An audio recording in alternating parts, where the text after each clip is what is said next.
Hi all, welcome back to my channel. ഇന്ന് നമ്മൾ നോക്കാൻ പോകുന്നത് 2ാം ക്ലാസ്സിലെ മലയാളം 3ാമത്തെ പാഠം എന്താണമ്മേ സ്വാതന്ത്ര്യമാണ്. അപ്പോൾ അതിൽ വരുന്ന എല്ലാ പ്രവർത്തനങ്ങളും നമുക്ക് ചെയ്യാം. അതിനു മുന്നേ ചാനൽ സബ്സ്ക്രൈബ് ചെയ്യാതെ ആരെങ്കിലും കാണുന്നുണ്ടെങ്കിൽ ചാനൽ ഒന്ന് സബ്സ്ക്രൈബ് ചെയ്തേക്കുക, ലൈക്ക് ചെയ്യുക, നിങ്ങളുടെ കൂട്ടുകാരിലേക്ക് ഷെയർ ചെയ്യുക. അപ്പോൾ നമുക്ക് നോക്കിയാലോ. സ്വാതന്ത്ര്യദിനം എന്നാണ് മക്കളെ? ആഗസ്റ്റ് 15 അല്ലേ? അപ്പൊ നിങ്ങൾ എല്ലാവരും സ്വാതന്ത്ര്യ ദിനത്തിന് സ്കൂളിൽ പോകാറുണ്ടോ? ഉണ്ടായിരിക്കും അല്ലേ? പോയി പതാക ഉയർത്തുകയും പിന്നെ സ്വാതന്ത്ര്യദിന സന്ദേശം ടീച്ചർ തരികയും ഒക്കെ ചെയ്യുമല്ലേ? നമുക്ക് വായിച്ചു നോക്കിയാലോ. എന്താണമ്മേ സ്വാതന്ത്ര്യം? ഒരു കുട്ടി അമ്മയോട് ചോദിക്കുകയാണ്, എന്താണമ്മേ സ്വാതന്ത്ര്യം? 2024 ആഗസ്റ്റ് 15 വ്യാഴാഴ്ചത്തെ ഒരു ഡയറി കുട്ടി എഴുതിയിരിക്കുകയാണ്. നമുക്ക് വായിച്ചു നോക്കാം. ഇന്ന് സ്കൂളിൽ സ്വാതന്ത്ര്യദിനാഘോഷമായിരുന്നു. പതിവിലും നേരത്തെ സ്കൂളിൽ പോയി. ഇന്നലെ അച്ഛൻ കൊണ്ടുവന്ന 3 നിറമുള്ള പതക്കം ഷർട്ടിൽ കുത്തി. കുഞ്ഞു ദേശീയ പതാക കയ്യിലെടുത്തു. അമ്മയും എന്നോടൊപ്പം സ്കൂളിലേക്ക് വന്നിരുന്നു. എനിക്ക് സന്തോഷമായി. വഴിയിൽ മുഴുവൻ അലങ്കാരങ്ങൾ, കുങ്കുമം, വെള്ള, പച്ച നിറങ്ങളിലുള്ള തോരണങ്ങൾ, വാഹനങ്ങളിലെല്ലാം മൂവർണ്ണ കൊടികൾ. അവിടെ ചിത്രം കണ്ടോ? എല്ലാവരും പതാക ഉയർത്തുന്നത് നോക്കി നിൽക്കുന്ന ചിത്രമാണ് തന്നിരിക്കുന്നത് അല്ലേ? നമുക്ക് ഡയറി ബാക്കി നോക്കാം. വഴിയിൽ പലയിടത്തും പായസവും മധുര പലഹാരങ്ങളും വിതരണം ചെയ്യുന്നുണ്ടായിരുന്നു. സ്കൂളും 3 നിറങ്ങളാൽ മനോഹരമായി അലങ്കരിച്ചിരുന്നു. എല്ലാവരും സ്കൂൾ മുറ്റത്ത് ഒത്തുചേർന്നു. ഹെഡ്മാസ്റ്റർ ദേശീയ പതാക ഉയർത്തി സ്വാതന്ത്ര്യദിന സന്ദേശം നൽകി. സ്കൂളിലും പായസമുണ്ടായിരുന്നു. അടപ്രഥമൻ. ഞങ്ങൾ പായസം കുടിച്ചു. നല്ല സ്വാദ്. എനിക്കിഷ്ടമായി. ഉച്ചയ്ക്ക് വീട്ടിലെത്തി. കൂട്ടുകാരോടൊപ്പം കളിച്ചു. ടിവിയിലും സ്വാതന്ത്ര്യദിന പരിപാടികൾ തന്നെ. അപ്പോൾ ഒരു കുട്ടി സ്വാതന്ത്ര്യദിനത്തിന്റെ അന്ന് എഴുതിയ ഡയറിയാണ് ഈ തന്നിരിക്കുന്നത്. രാവിലെ എണിച്ചതും അച്ഛൻ കൊണ്ടുവന്ന പതക്കം ഷർട്ടിൽ കുത്തി സ്കൂളിലേക്ക് പോയതും. സ്കൂളിലേക്ക് പോയപ്പോൾ അമ്മ കൂടി ഉണ്ടായിരുന്നല്ലേ? സ്കൂള് എങ്ങനെ അലങ്കരിച്ചിരുന്നു? ആ പതാകയുടെ നിറങ്ങൾ 3 നിറങ്ങളാൽ അലങ്കരിച്ചിരുന്നു. പിന്നെ ഹെഡ്മാസ്റ്റർ പതാക ഉയർത്തുകയും സ്വാതന്ത്ര്യദിന സന്ദേശം നൽകുകയും പായസം കുടിക്കുകയും ഒക്കെ ചെയ്ത കാര്യം ഇതിൽ എഴുതിയിട്ടുണ്ട്. അപ്പോൾ ഇതുപോലെ നിങ്ങളും ഡയറി എഴുതാൻ പഠിച്ചിരിക്കണം. സ്വാതന്ത്ര്യദിനത്തിന്റെ അന്നത്തെ ഡയറി എഴുതാൻ പഠിച്ചിരിക്കണം. എക്സാമിന് ചോദിക്കും. ഈ പേജിന്റെ താഴ്ഭാഗത്തായി ഒരു ചോദ്യം തന്നിരിക്കുന്നത് ശ്രദ്ധിച്ചോ മക്കളെ. ഡയറി വായിച്ചല്ലോ. സ്വാതന്ത്ര്യദിനത്തിൽ സ്കൂളിൽ എന്തൊക്കെ പരിപാടികൾ ഉണ്ടായിരുന്നു? എന്തൊക്കെ പരിപാടികളാണ് പറഞ്ഞിരുന്നത്? സ്കൂൾ 3 നിറങ്ങളാൽ അലങ്കരിച്ചിരുന്നു. എല്ലാവരും സ്കൂൾ മുറ്റത്ത് ഒത്തുചേരുകയും ഹെഡ്മാസ്റ്റർ ത്രിവർണ്ണ പതാക ഉയർത്തുകയും ചെയ്തു. അതിനുശേഷം സ്വാതന്ത്ര്യദിന സന്ദേശം ഹെഡ്മാസ്റ്റർ നൽകി. അതുപോലെ സ്കൂളിൽ അടപ്രഥമൻ വിതരണവും ഉണ്ടായിരുന്നു. അത് എഴുതണം അവിടെ. അടുത്ത പേജ് നോക്കൂ. കവിത വായിക്കാം, ഈണത്തിൽ ചൊല്ലാം. സ്വാതന്ത്ര്യം. ഒരു കുട്ടി അമ്മയോടെന്തോ ചോദിക്കുന്നുണ്ടല്ലേ? നമുക്ക് വായിച്ചു നോക്കാം. ചന്തുവിനുണ്ടൊരു സന്ദേഹം, എന്താണമ്മേ സ്വാതന്ത്ര്യം? ഉത്തരമൊന്നും ചൊല്ലാതെ പുഞ്ചിരി തൂകി മാതാവ്.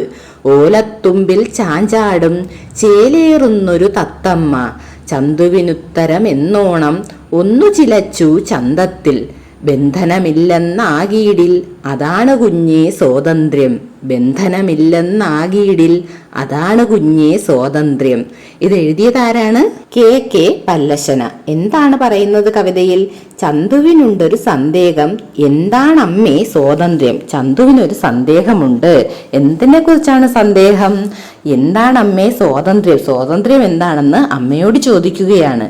അമ്മ എന്ത് പറഞ്ഞു? ഉത്തരമൊന്നും ചൊല്ലാതെ പുഞ്ചിരി തൂകി മാതാവ്. ഉത്തരമൊന്നും തന്നെ മകനോട് പറയാതെ അമ്മ പുഞ്ചിരിച്ചു, ചെറുതായി ചിരിച്ചു അല്ലേ? ഓലത്തുമ്പിൽ ചാഞ്ചാടും ചേലേറുന്നൊരു തത്തമ്മ. അവിടെ കണ്ടോ ചിത്രത്തിൽ? ഓലത്തുമ്പിൽ ഒരു തത്തമ്മ ഇരിപ്പുണ്ട്. ആ തത്തമ്മ എന്ത് പറയുന്നു? ചന്തുവിനുത്തരം എന്നോണം ഒന്നു ചിലച്ചു ചന്തത്തിൽ. ചന്തു ഈ ചോദിച്ച ചോദ്യത്തിനുള്ള ഉത്തരം എന്ന പോലെ ആ തത്ത ചിലച്ചു. ബന്ധനമില്ലെന്നാകീടിൽ അതാണ് കുഞ്ഞേ സ്വാതന്ത്ര്യം. ഒരിടത്തും നമ്മെ ബന്ധിപ്പിച്ചിട്ടില്ലെങ്കിൽ എന്ന് വെച്ചാൽ എന്താണ്? തടവറയല്ലെങ്കിൽ അല്ലേ? തടഞ്ഞു വെച്ചിട്ടില്ലെങ്കിൽ അതാണ് സ്വാതന്ത്ര്യം എന്ന് പറയുന്നത്. ഒന്നിനും ബന്ധനമില്ലാത്ത എവിടെയാണോ അവിടെ സ്വാതന്ത്ര്യമുണ്ട്. ബന്ധനമില്ലെന്നാകീടിൽ അതാണ് കുഞ്ഞേ സ്വാതന്ത്ര്യം. നല്ല കവിതയാണല്ലേ? നോക്കൂ, അവിടെ ഒരു ബർത്ത്ഡേ പാർട്ടിയാണല്ലേ? എന്താണ്? ആരുടെ പിറന്നാളാണ്? നമുക്ക് നോക്കാം. ആരുടെയോ പിറന്നാളാണ്. അച്ഛനും അമ്മയും കൂട്ടുകാരും എല്ലാം ഉണ്ട്. നമുക്ക് വായിച്ചു നോക്കിയാലോ. കിങ്ങിണിയുടെ സ്വാതന്ത്ര്യം. ആരാണ് കിങ്ങിണി? നമുക്ക് വായിച്ചു നോക്കാം. ഇന്ന് സാരംഗിന്റെ പിറന്നാളാണ്. Happy birthday. കൂട്ടിലിരുന്ന് കിങ്ങിണി തത്ത കൊഞ്ചി പറഞ്ഞു. അപ്പോൾ ആരാണ് കിങ്ങിണി? തത്തയാണല്ലേ. പിറന്നാൾ കൂടാൻ കൂട്ടുകാരെത്തി. കിങ്ങിണി അവരോടും കൊഞ്ചിക്കൊണ്ടിരുന്നു. എല്ലാവർക്കും കിങ്ങിണിയെ ഇഷ്ടമായി.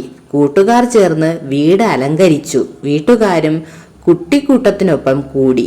കേക്ക് മുറിച്ചു. പിറന്നാൾ സദ്യ ഉണ്ടു. കൂട്ടുകാർ ഒന്നിച്ച് കളിച്ചു തിമിർത്തു.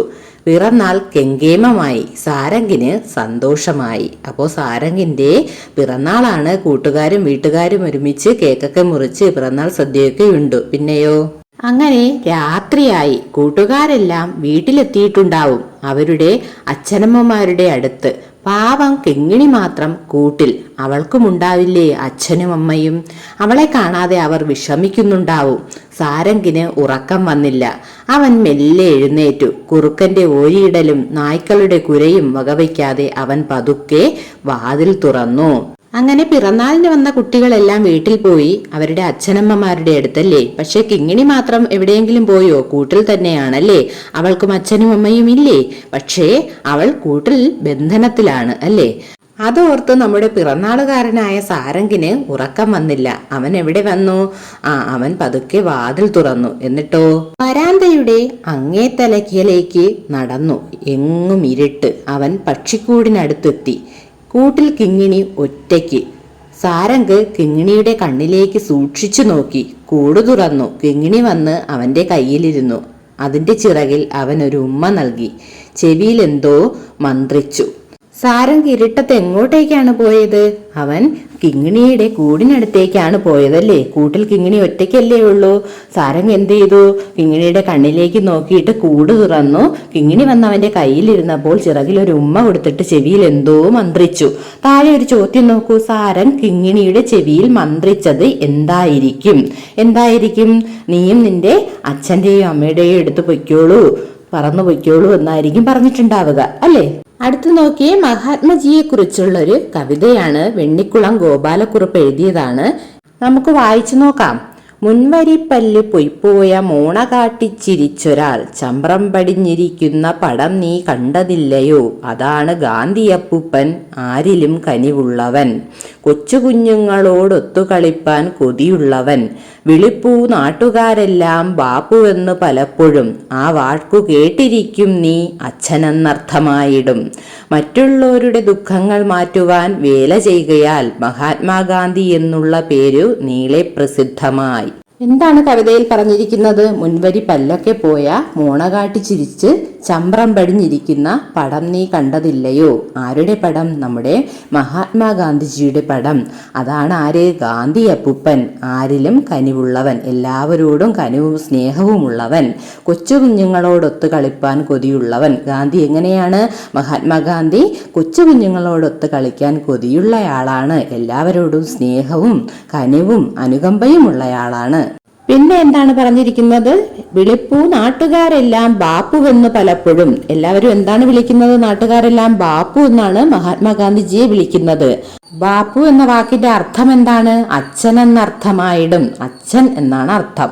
മറ്റുള്ളവരുടെ ദുഃഖങ്ങൾ മാറ്റുവാൻ വേല ചെയ്യുകയാൽ, എല്ലാവരുടെയും മറ്റുള്ള ജനങ്ങളുടെ എല്ലാം ദുഃഖങ്ങൾ മാറ്റുവാൻ വേണ്ടി വേല ചെയ്യുകയാൽ മഹാത്മാഗാന്ധി എന്നുള്ള പേരു നീളെ പ്രസിദ്ധമായി. അപ്പോ ഗാന്ധിജിയെ ഏതൊക്കെ പേരുകളിലാണ് അറിയപ്പെടുന്നത്? മഹാത്മജി, മഹാത്മാഗാന്ധിജി, അതുപോലെ ബാപ്പു.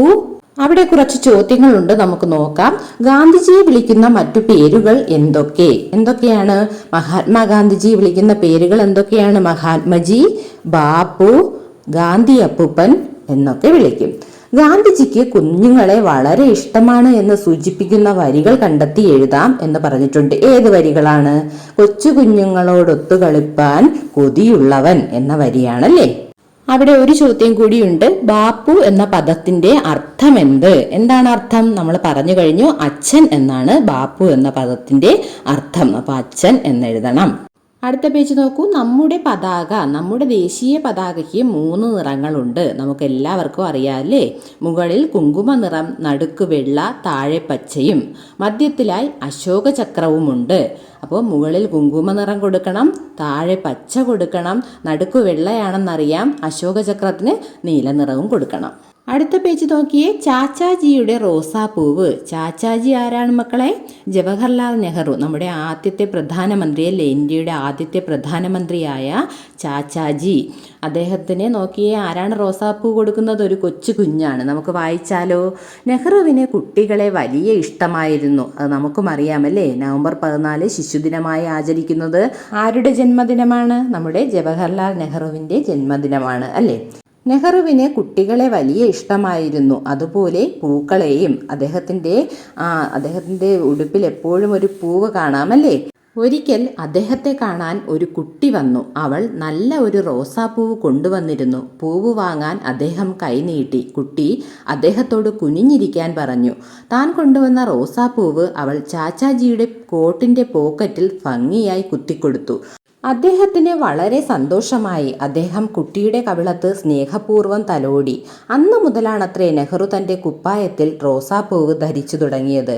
അപ്പോൾ എപ്പോഴും ചാച്ചാജിയുടെ കുപ്പായത്തിൽ ഒരു റോസാപ്പൂവ് കാണും. നമ്മൾ കണ്ടിട്ടുണ്ടല്ലേ, നമ്മൾ ചിത്രങ്ങളിലെല്ലാം കണ്ടിട്ടുണ്ട്. അതെന്തുകൊണ്ടാണ്? ഒരു കുട്ടി തൻ്റെ കുപ്പായത്തിൽ ഒരു റോസാപ്പൂവ് കുത്തിക്കൊടുത്തത് കൊണ്ടാണ് എപ്പോഴും അദ്ദേഹം കുപ്പായത്തിൽ ഒരു റോസാപ്പൂവ് ധരിച്ചു തുടങ്ങിയത്. താഴെ നോക്കൂ, ചാച്ചാജിയുടെ തൊപ്പി നിർമ്മിക്കാം എന്ന് പറഞ്ഞിട്ടുണ്ട്. തൊപ്പി നിർമ്മിക്കാൻ നിങ്ങൾ പഠിച്ചിരിക്കണം. ഇത് നോക്കൂ, ഗാന്ധിജിയുടെയും ചാച്ചാജിയുടെയും ചിത്രങ്ങൾ ശേഖരിക്കാം എന്ന് പറഞ്ഞിട്ടുണ്ട്. ഗാന്ധിജിയുടെയും ചാച്ചാജിയുടെയും ചിത്രങ്ങൾ എവിടെ നിന്ന് കിട്ടിയാലും നിങ്ങൾ ശേഖരിച്ച് വെക്കണം. ചാച്ചാജിയെക്കുറിച്ച് എഴുതാൻ പറഞ്ഞാൽ നിങ്ങൾ എന്തെല്ലാം എഴുതും? ചാച്ചാജിക്ക് കുട്ടികളെ വലിയ ഇഷ്ടമാണ്, അതുപോലെ പൂക്കളെയും വലിയ ഇഷ്ടമാണ്, അതുപോലെ ശിശുദിനം ആചരിക്കുന്നത് ചാച്ചാജിയുടെ ജന്മദിനമാണ്, നവംബർ 14 ശിശുദിനം ആചരിക്കുന്നത്, ഇന്ത്യയുടെ ആദ്യത്തെ പ്രധാനമന്ത്രിയാണ് ജവഹർലാൽ നെഹ്റു എന്നെല്ലാം എഴുതാം. ഈ പാഠത്തിൻ്റെ എല്ലാ പ്രവർത്തനങ്ങളും നമ്മൾ നോക്കിക്കഴിഞ്ഞു. അടുത്ത ക്ലാസ്സിൽ ഇതിൻ്റെ ആക്ടിവിറ്റി ബുക്കിലെ പ്രവർത്തനങ്ങളുമായി കാണാം. അപ്പോൾ ചാനൽ സബ്സ്ക്രൈബ് ചെയ്യാനും ലൈക്ക് ചെയ്യാനും ഷെയർ ചെയ്യാനും മറക്കില്ലല്ലോ. അടുത്ത ക്ലാസ്സിൽ കാണാം. Thanks for watching.